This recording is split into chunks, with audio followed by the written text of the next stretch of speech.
Are we addicted to energy, or are we addicted to the power the energy creates? We'll talk about that and much more on this episode of The Crude Truth. In 1901, at Spindletop Hill near Beaumont, the future of Texas changed dramatically as, like a fountain of fortune, thousands of barrels of oil burst from the earth towards the sky. Soon, Detroit would be cranking out Model Ts by the millions, and America was on the move, thanks to the black gold being produced in Texas. Now, more than a century later, the vehicles are different, but nothing else has truly changed. Sure, there may be many other alternative energy sources like wind and solar and electric. But let's be honest, America depends on oil and entrepreneurs, and if the USA is truly going to be independent, it has to know the crude truth. This episode of The Crude Truth is brought to you by Oil and Gas Workers Association, Sandstone Group, Air Compressor Solutions, Basin Fluids, and the Fuel Pros. Well, good morning, good afternoon, good evening. How are you all doing? Thank you again for tuning in for another episode of The Crude Truth. Please be sure to like our channel, subscribe to my Substack, subscribe to any notifications that I may have, and thank you very much. And please be sure to leave any comments or questions. I'd love to answer any questions that you may have on any of the episodes that we do here on The Crude Truth. Today, I'm just too excited. My guest today, and I know I say that every time, is a profound thought leader in the energy sector, not just oil and gas. He touches on everything from solar to nuclear and everything in between. He is a podcast host himself. He's actually a movie producer with things that he's produced like Juice, How Electricity Explains the World. He has authored books like Pipe Dreams, Greed, Ego, and the Death of Enron, and also my favorite, Power Hungry, The Myth of Green Energy and the Fuels of the Future, and also the host of the Power Hungry podcast. Our guest today is Robert Bryce. Robert, how are you? Hi, thanks for having me, Ray. Good to see you. Oh, man, great to see you, and welcome simulcast to the Crude Truth Studios here. I think you're in your bunker down in an undisclosed location today, so I cannot complain. I know we had a great chance to visit during the introduction. Again, I'm a huge fan. Had a great opportunity to read your book, Power Hungry, and also just the fact that all the great things that you've been up to for the last over 15 years, talking about energy and just all the common sense that we really need in this world today more than ever. Well, that's very kind. Thanks. I'm passionate about the energy and power networks. This is my purpose in my life, and I'm working hard, but having more fun than ever. So, but I also, am motivated by the fact that so much of the public and so many of our policymakers are innumerate and scientifically illiterate, and that is something I try to address. We need to be thinking about in very cold and or sober terms, rather, I'll say, in sober terms about what we're doing with our energy and power networks, and how I firmly believe they're being fragilized, they're being undermined by bad policy and bad incentives. Well, one thing I want people to know is that you're not a pro-oil, like you were just a common sense guy when it comes to energy. And I just want all our listeners to know that out there, that it's like you're not looking at one or the other. It's like, hey, guys, this is what we need to do if we actually, if we go more wind and solar, here's what it's going to take. If we go more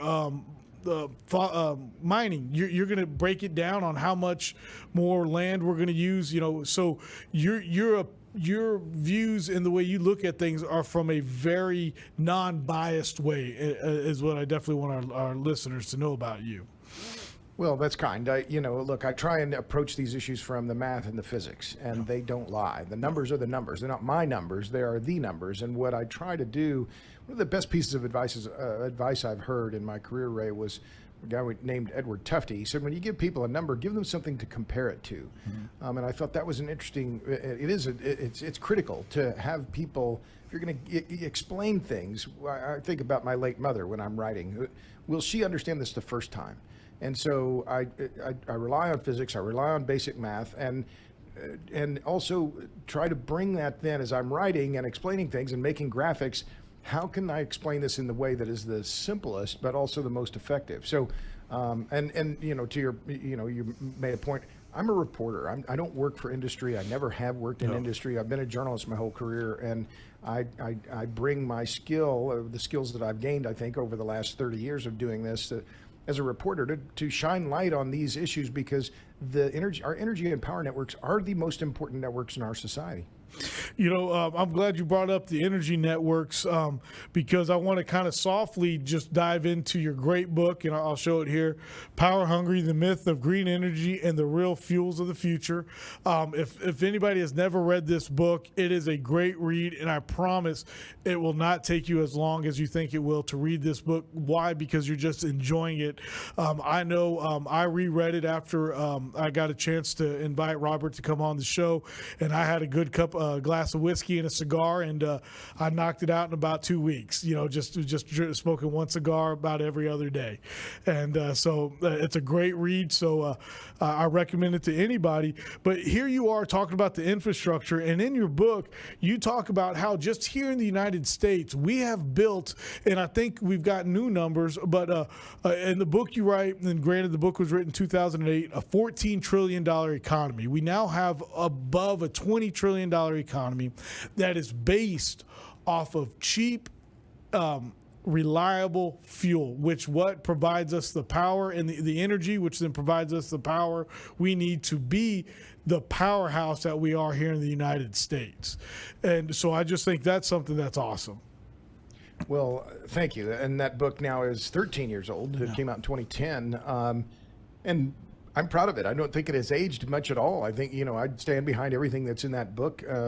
I talk a lot in that book about coal, and coal continues to be a big driver and a key fuel for the electricity systems around the world.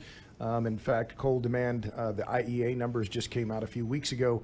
Coal demand rose again last year in 2022, not as much as it has in previous years, but it rose again.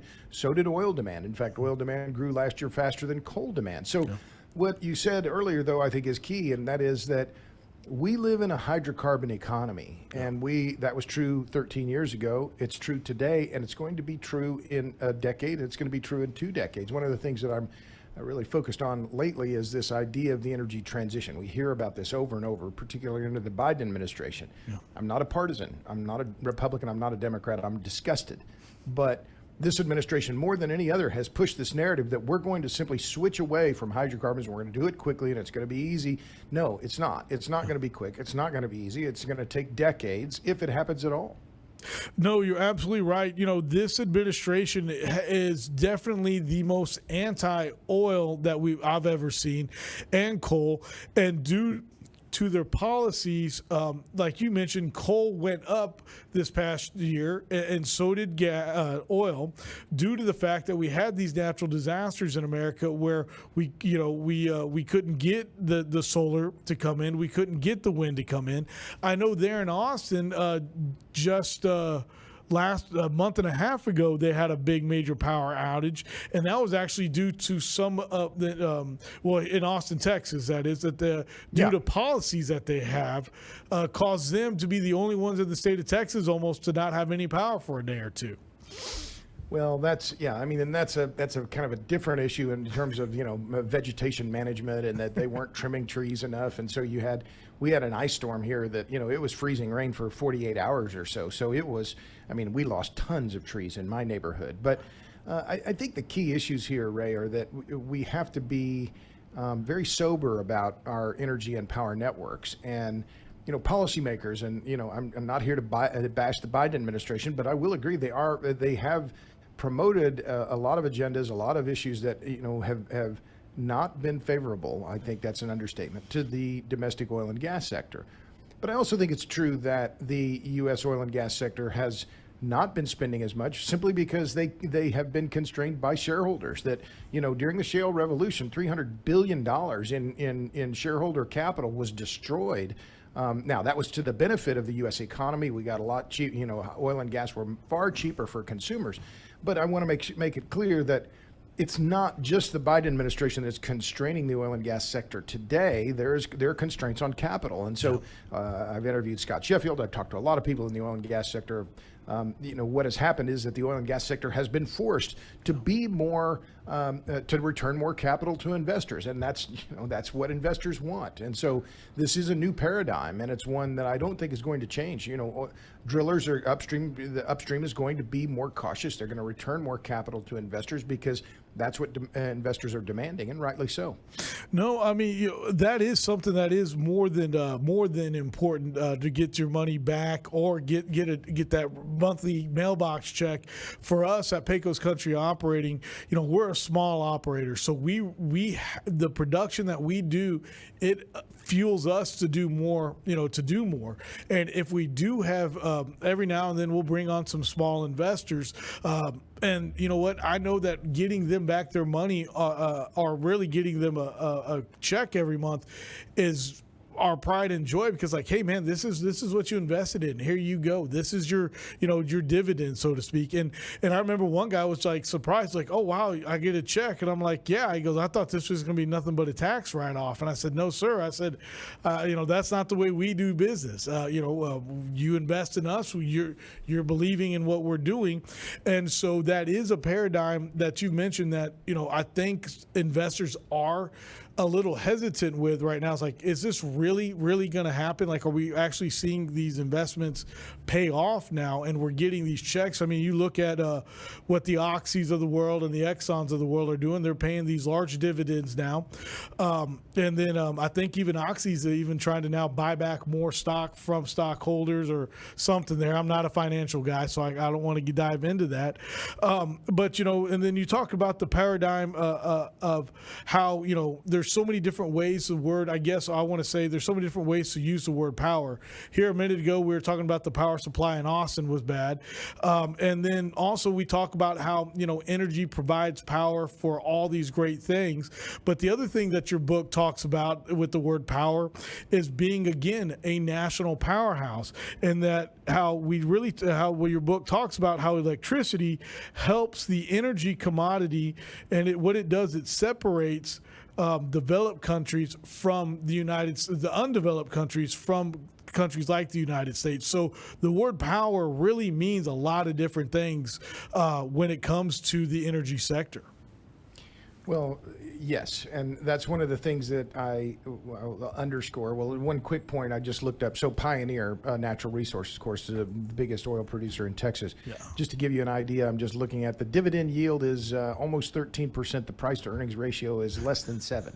So, it's indicative of how investors are not, they're shying away from these stocks, right? Because they're not, even though they're on a numerical basis, you just look at those numbers, you say, well, that's an attractive investment. Yeah. But yes, let me just talk about energy and power. And power, and I'm going to make this point because people in the energy business, and I've talked to a lot of groups in the energy business, they don't know the difference between energy and power, and they confuse them all the time. Energy is the ability to do work. Power is the rate at which work gets done. And that's a key distinction. Do not confuse the two. And if you don't know the distinctions, you need to read my book, Power Hungry. You need to educate yourself. But one of the reasons why I think that the policymakers, who are predominantly lawyers, let's be clear, not engineers, but even among engineers, they confuse the two terms. Energy is the ability to do work. Power is the rate at which work gets done. We don't care what energy is. We care what energy allows us to do. And energy, we don't care what that form of energy is. I often say, I have a truck. I'll put, sawdust or yogurt or Beanie Babies in the tank if I thought it would give me the motive power that I want. What we care about is power. We don't give a damn about what energy is. We want what energy provides. And energy provides us with power. And the higher the rate of flow, and that's the difference. Energy is a sum, power is a rate, and rates are more telling than sums. Energy is worthless unless we can make it flow, and the more we make it flow, the more power we have. So I'm being a little didactic here, but I think it's key for people in the industry to know that difference, and to be able to really internalize it and understand what that means, because energy and they're often confused, even by people in the energy business. And so you need to understand these terms and that they are not the same thing. No, they're not. And I'm glad that you said that, not me, because that was something I had written down in my notes, that energy is the ability to do work. Power is the rate at which work gets done. And again, I want, if you have, and the more power we have, the more work we can do. And that's the key thing that we don't, like we want to, I don't care what kind of computer chip is in my computer. I only care that it has the power to do, make my spreadsheet work or to, edit my film project or whatever it is. So that ability to do work is what we're after, right? Yeah. It's not we love energy itself. What we love is power, and that's what we're after. And of course, power has a lot of other connotations in politics and, gender relations. I mean, a whole lot of things, right? Sexual power and, political power, all of these things. We talk about that in terms of dominance, but it is that's the fundamental driver. And the more power we have, the more power we want. That's one of the other points I make. Horsepower is like sex. The more we get, the more we want, right? Yeah. So we have an insatiable desire for power of all kinds: lighting, amplification, computing, etc. No, it is. And I cannot recommend more. Get his book. It's on Amazon. It's anywhere books are sold. Power Hungry. Please check it out. But Robert, I want to transition over to your Substack, if that's okay. Sure. RobertBryce.substack. That Substack has such a following. It blows me away. What you do and what you talk about. Here we just talked about a book that you wrote. To everybody out there, to all my listeners, if you can imagine something like that almost every day when Robert is breaking set down something, talking about it, putting real science to work and putting the numbers with it.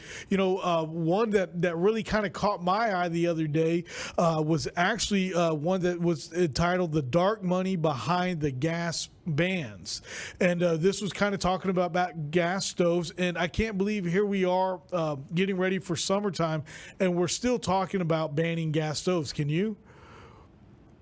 Sure. Well, so about that piece, and by the way, so I'm glad you're talking about Power Hungry. That book's 13 years old. My new book is A Question of Power: Electricity and the Wealth of Nations, and the paperback on this one's going to be out in May. But so what? Oh my gosh! I cannot wait. Well, thank you. This book has been out now since it's been out 3 years. So that's right. Paperback will be out. So buy them all. You don't have to read them. You just have to buy them. So we didn't have to work that line in, Ray. So the piece, yes, the dark money behind the gas bans. One of the reasons that I wrote that piece was that we have heard over and over again from climate activists, from NGOs, from alt energy promoters, that, there's a lot of dark money on the right, and that the oil and gas industry in particular is funding a lot of, dark money groups that are, preventing action on climate change. This is one of the claims that has been made over and over and over again by Bill McKibben, by, the Sierra Club, by other groups that are claiming, we're not getting climate action because of dark money groups. The reality is that dark money groups on the left, from climate activist groups, they are some of the ones that are the funding these efforts to ban natural gas stoves and the direct use of natural gas in homes and businesses all across the country. So one of the groups I focused on in my Substack, robertbryce.substack.com, is this group Rewiring America. Yeah. They are a sponsored project of the Windward Fund, which has annual revenues of over $200 million. They don't reveal the identities of any of their funders. One of the other big groups that's behind these efforts to ban the direct use of natural gas, which is the cheapest form of in-home energy, yes, according to the Department of Energy's own data, is Climate Imperative. Who are the funders of Climate Imperative? Well, one of them appears to be Laurene Powell Jobs, Steve Jobs' widow. That group, Climate Imperative, is the biggest and richest NGO that you've never heard of. Their annual budget is over $200 million a year. The amount of money, just in the dark money world, and that is where these the nonprofits, these NGOs that are funding these efforts, their budgets are measured in the hundreds of millions of dollars. The American Petroleum Institute, the other industry-oriented or the groups that are backing the hydrocarbon sector, they are getting outspent by a country mile. I mean, it is not even close. Yes, no. In the article you show here, and just these four groups alone are already are already spending money at a rate of, basically these four groups spend the rate of 25 pro hydrocarbon groups. Basically, That's right. And Yeah. so you're absolutely right that they're spending all this money, and then they brought in I think Miss Stacey Abrams to help out in a way that I'm going to dance around it, but I find it interesting that they bring her in to help the communities, is the way they use it, to get them all on board for natural gas. I mean, excuse me, for electricity rather than natural gas. But And if you don't mind, I'll follow up on that, Ray, because Stacey Abrams is, she's a politician, right? She was in the Georgia Yes. House of Representatives, high profile politician. She ran for governor of Georgia twice, lost twice. In the first election, I guess in 2018, she refused to concede. Well, she just took a job with Rewiring America, which Yes. is a group that I was just mentioning, funded by the Windward Fund, a dark money group. And she claimed in the press release that, announced her hiring, that she's going to help, her communities and low-income communities electrify everything.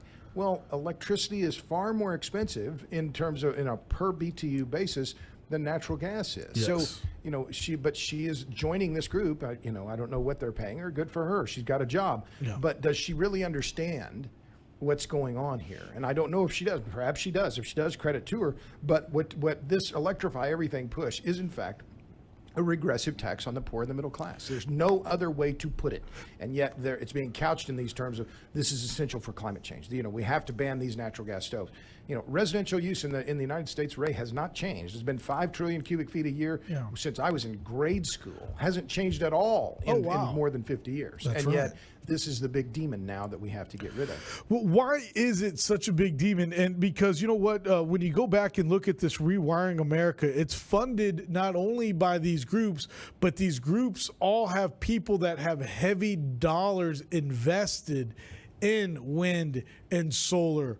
Wink, wink. I mean, it's almost like they're trying to capture the next big energy source. I'm going to play a little bit here on the dumb side, that when oil became what it is, nobody knew that it was going to become the behemoth that it is. I'll say that when when Spindletop was discovered, when we really learned all the power that we have behind it. And now I feel like the government and people are really trying to control the next big power source. And they're already controlling natural gas, which, like you've mentioned, is a very inexpensive product, and it also burns very clean. So why is it that you have all this basically secret banning of these natural gas stoves, or the anti-natural gas movement going on? Sure. Well, just to put some numbers to this. So in California now, there are over 70 communities that have banned or restricted the direct use of natural gas in homes and businesses. Yeah. So, and then the Bay Area Air Quality Management District just a few weeks ago announced that they will prohibit in that 9-county area the sale of gas-fired heaters and gas stoves beginning, I think, in 2027. Okay. So these are regulations that are in the offing or being passed now that will begin taking effect. So what are the consequences of this, Ray? Well, California's electric grid is already shaky, right? And so they've had blackouts now for, ongoing for years. And so they're going to put yet more electric demand on a grid that is already faltering under existing demand. And we haven't yet talked about electric vehicles, which is the other part of the equation here, that will add even more demand, as much as 50% an increase in electricity demand on the California power grid, according to Southern California Edison. So that's a preface to your question. Well, why are these groups doing it?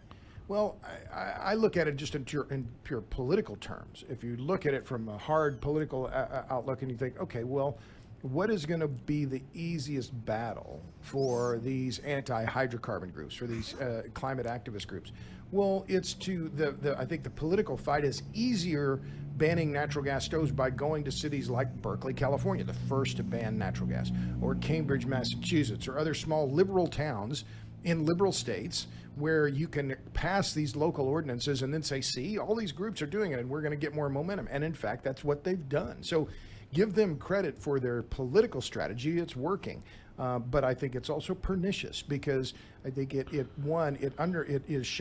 adding more power demand on a grid that is already, particularly in California, can't handle it. But also it's going to cost consumers more money. There's just no doubt about it. Well, I'm glad you brought up the fact that this is going to bring up, this is going to cost consumers more money, because I wanted to highlight another one of your Substack articles titled Untransformed, where you dive into things like we were just talking about in California, where prices have already skyrocketed, but that how electric prices have already began to soar, and that this is actually due to the appropriations and subsidies possibly from the Inflation Reduction Act. I mean, do you see that? I mean, what are your thoughts on that? Sure. Well, this is another piece that I had been collecting string on for a long time. I do a lot of public speaking. That's really how I make my money. I don't have any sponsors for my podcast. I don't belong to any outfits. I'm a bad employee. I work for myself, and I have groups that hire me to come talk to them, explain what I see in the world. So I speak to a lot of electric cooperatives around the country. And last May, I was in Grand Rapids, Michigan, and I heard a presentation by Matt Brandrup, who's with the Rural Electric Supply Cooperative. And he talked about price inflation. Well, I checked with him a few weeks ago, and he sent me his latest data. Last year, Ray, all across the electric sector in what are called utility products. So that's everything from wood poles and wire to transformers, pad-mounted transformers, and copper wire, right? Yeah. 18% inflation last year. 18%. The U.S. inflation rate overall was 8%, and electric prices last year went up 12.5%. So when you add the inflation from 2022 of 18% on top of the inflation that occurred in utility products in 21, which was 14%, you're talking about a 34% increase. So an increase in price of 1/3 for all these utility products that are going to be required under the demand for which is soaring because of this electrify everything push, as well as all this new solar and wind that's being added to the grid. So this indicates that these grid upgrades that are going to be required for this electrify everything push, all that kit, all the stuff that is needed to upgrade the network is soaring in price, which means you upgrade the network over time. That means consumers are going to pay higher prices, and it's axiomatic. So increased copper prices, of course, this is one of the things everybody's been talking about lately. We don't have extra copper. The copper price has been rising. This is just one example. So, but this is all tied into shortages of labor, which are a common issue in the oil patch, of course. But all of this is connected. So I wrote that piece to underscore the fact that this is yet another example of unintended consequences by these people, by these influential interest groups, many of them dark money groups that are saying, oh, we need to, force everyone. It's forced electrification, not beneficial electrification. Forcing consumers to use electricity and have less energy security and pay higher prices. It's bad policy. Well, it's very bad policy, and especially when they're trying to say that, hey, going electric, this electric transition is going to cost you next to nothing. Well, that's not true, because like you just mentioned, the supply chain right now is ridiculous. You got to get the transformers. They've gone up in price. The wire, the copper, why? Because you can't get the copper, like you're saying. And so, I'm glad you brought up Matt Brandrup, because that's who you were talking to in Michigan, right? Right, yeah, right. And I had him on my podcast, on the Power Hungry podcast just recently, Matt Brandrup. Yes. But then I also interviewed another co-op guy, Buddy Haston from the Arkansas Electric Cooperative Corporation. They own a company called ERMCO, which is one of the biggest electric transformer producers in America. And he pointed out that ERMCO, they could hire 600 or 700 more people now if they could find them to produce more transformers, but they can't find them. So, this is something I've heard over and over as I travel around the country talking to people, particularly manufacturers. All of them are short labor. And this is a situation that, we've seen because of baby boomers retiring, post-COVID issues. But, this is a problem that's going to persist all across the economy and is going to add yet more inflation across the entire economy because employers are going to have to pay higher wages to keep people. Yeah. No, it's almost like it was the perfect storm with COVID. Baby boomers are now retiring. And then when you say, when I use the words, hey, man, it's a supply chain issue. We mean it from the start to the end. There are issues everywhere, from making it to getting it delivered to getting it installed. We don't have the people that can make the product. We don't have the people that can deliver the product. We don't even have the material to make the product.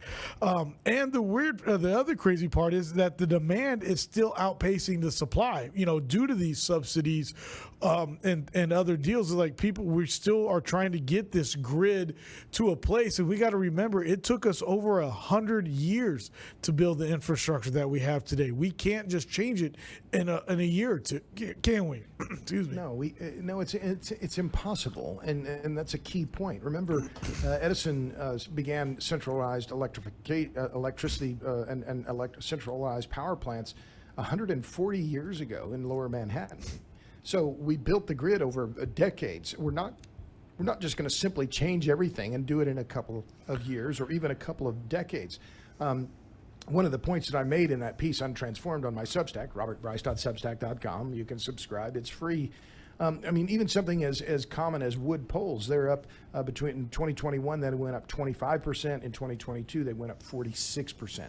So you're talking about a 70% increase in just 2 years for something that you don't even think about, that you see commonly around town or at your city or local, local neighborhood. A wood pole is up 70% in price.